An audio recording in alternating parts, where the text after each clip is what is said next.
उत्तर प्रदेश का चुनाव वो जीत नहीं रहे हैं, इसीलिए वो वोट कटवाने के माध्यम से हम सबको उलझाए हुए। लोग चिल्ला रहे हैं, पीडीए पीडीए की बात कर रहे हैं। उत्तर प्रदेश में एसआईआर की प्रक्रिया अपने आखिरी चरण में है। दावे आपत्ति की तारीख 6 मार्च तक बढ़ाई गई है और अंतिम मतदाता सूची 10 अप्रैल को जारी किया जाएगा। लेकिन इन सबों के बीच एसआईआर के तहत फॉर्म 7 जो भरा जा रहा है वो खूब सुर्खियों में है। सवाल है कि आखिर फॉर्म 7 में क्या है और इसे कौन भर सकता है, इसका इस्तेमाल कब किया जाता है और इसे लेकर उत्तर प्रदेश में सियासत क्यों गरमाई हुई है, आज हम इस वीडियो में विस्तार से आपको बताने वाले हैं। नमस्कार, आप देख रहे हैं एयर नाउ और मेरा नाम है श्रेया रतन। सबसे पहले हम बात करते हैं फॉर्म 7 के बारे में। फॉर्म 7 का पूरा नाम objection to inclusion of name in electoral roll यानी मतदाता सूची में दर्ज किसी नाम पर आपत्ति जताना। चुनाव आयोग के मुताबिक फॉर्म 7 मृत्यु स्थान परिवर्तन के कारण वोटर लिस्ट में अपना या किसी दूसरे व्यक्ति का नाम हटाने का आवेदन फॉर्म है, एक तरह का कह सकते हैं। अगर हम आसान भाषा में समझाएं तो यह फॉर्म उन लोगों के लिए भी है जो किसी व्यक्ति का नाम वोटर लिस्ट से शामिल होने पर आपत्ति दर्ज कराना चाहते हैं। यानी अगर किसी को लगता है कि किसी व्यक्ति का नाम गलत तरीके से या अनुचित कारण से मतदाता सूची में जुड़ गया है तो वह फॉर्म 7 भरकर इसे हटाने की मांग कर सकता है। आपको बता दें कि इससे पहले ही यानी जनवरी महीने में एसआईआर की ड्राफ्ट सूची जारी की गई थी, जिसमें 2.89 करोड़ वोटर काटे गए थे, जिसके बाद कुल राज्य में 12 करोड़ 55 लाख से अधिक मतदाता दर्ज किए गए और यह संख्या पिछले मतदाता सूची के मुकाबले करीब 2 करोड़ 79 लाख कम है। निर्वाचन आयोग के अनुसार इनमें 49.23 लाख वोटर मृत पाए गए थे, जबकि 2.17 करोड़ मतदाता स्थानांतरित हो चुके हैं या फिर अस्थायी रूप से कहीं और जा चुके हैं। इसके अलावा उस दौरान कटे हुए नामों में 25.47 लाख नाम डुप्लीकेट भी पाए गए, यानी एक ही व्यक्ति का नाम एक से अधिक स्थानों पर मतदाता सूची में दर्ज था। बहरहाल, अब हम आपको बताते हैं कि फॉर्म 7 का इस्तेमाल कब किया जाता है। अगर किसी की मृत्यु हो गई है तो उसका नाम वोटर लिस्ट से हटाने के लिए इसका इस्तेमाल किया जाता है। इसके अलावा अगर कोई व्यक्ति स्थायी रूप से उस निर्वाचन क्षेत्र को छोड़कर कहीं और चला गया है तो ऐसे में वह फॉर्म 7 का इस्तेमाल कर सकता है। एक ही व्यक्ति का नाम वोटर लिस्ट में एक से अधिक बार दर्ज है तो ऐसे में वह अपना नाम हटवाने के लिए फॉर्म 7 का आवेदन भर सकता है। इसके अलावा पंजीकृत मतदाता यानी उसी निर्वाचन क्षेत्र का कोई भी व्यक्ति जिसका नाम वोटर लिस्ट में है, किसी दूसरे व्यक्ति के नाम पर आपत्ति दर्ज करा सकता है। बताते चले कि फॉर्म 7 को जन प्रतिनिधित्व अधिनियम 1950 एक्ट के तहत परिभाषित किया गया है। यह फॉर्म वोटर लिस्ट को साफ और सही रखने में मदद करता है ताकि ऐसे लोग वोट ना कर सके जो इसके योग्य नहीं है। फॉर्म भरने वालों को सही जानकारी और आपत्ति का वैध कारण देना जरूरी है और चुनाव आयोग के मुताबिक अगर कोई भी व्यक्ति गलत जानकारी देता है तो उसे 1 साल तक की जेल और जुर्माना भरना पड़ सकता है। बहरहाल, अब सवाल है कि इसकी चर्चा क्यों हो रही है, यानी कि फॉर्म 7 की चर्चा क्यों हो रही है और राज्य में सियासत क्यों छिड़ा हुआ है।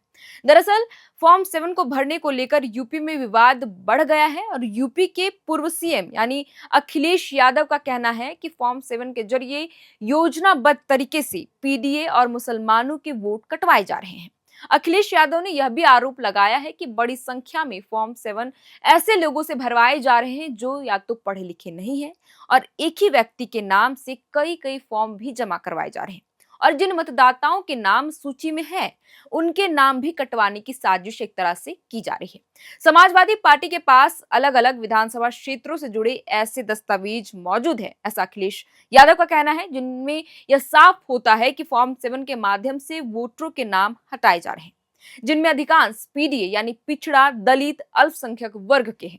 इसके अलावा अखिलेश यादव ने सीएम योगी से उस बयान को भी झूठा बतलाया जिसमें योगी ने कहा था कि फॉर्म 7 भरने वालों का सत्यापन किया जा रहा है। उन्होंने कहा कि अज्ञात लोगों के नाम से फॉर्म 7 भरे जा रहे हैं और वोट काटे जा रहे हैं।